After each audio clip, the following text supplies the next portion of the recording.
payment rider will do will permit the annuity payments to increase based on changes in the S&P 500. That's Standard & Poor's, stands for Standard & Poor's 500. And the way it works is this.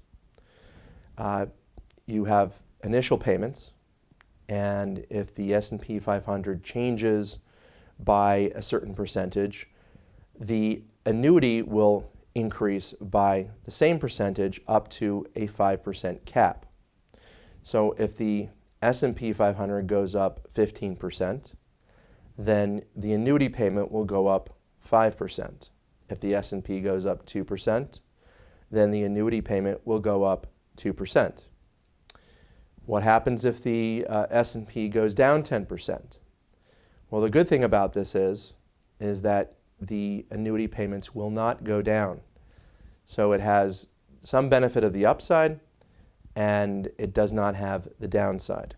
So your payments get frozen at whatever level they were before the payments go down. And the payments are reset on an annual basis. So the change in the S&P 500 is measured on an annual basis. So it's what they call a point-to-point adjustment.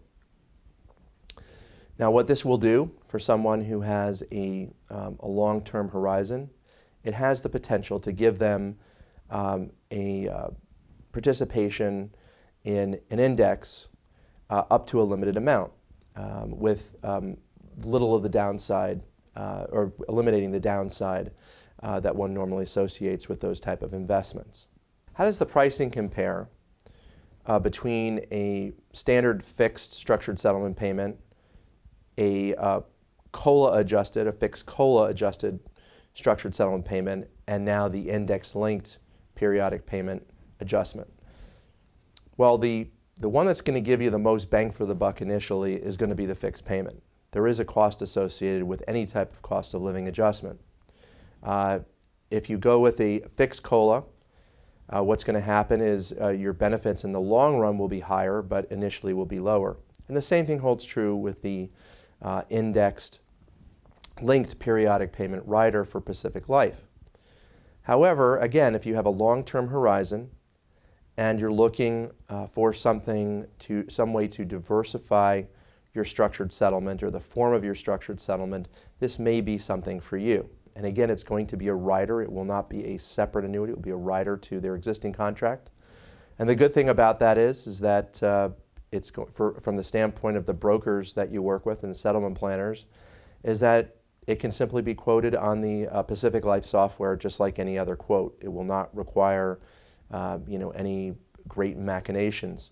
So it can be quoted instantly as soon as the product rolls out. It's going to be able to be quoted in whatever states the Pacific Life structured settlement annuity is approved, or in the case of New York, the Pacific Life and Annuity Company structured settlement annuity.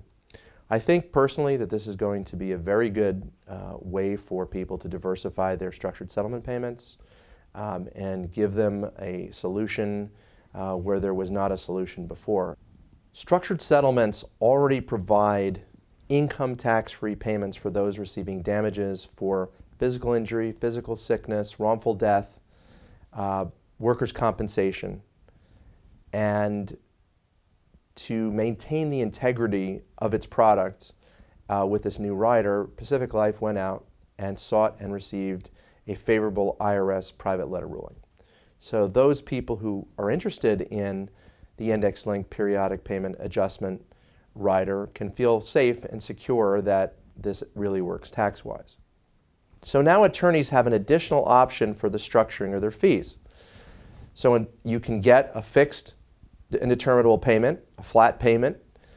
You can have a cost of living adjustment like you've always had, fixed cost of living adjustment, and now you have the ability to tie your structured attorney fee payments to changes in the S&P 500. Now again, just to repeat, it's not the complete change in the S&P 500 because there's only a cap of 5%. But if you think about this, if the S&P 500 were to go up 10% for 5 years, your payments would go up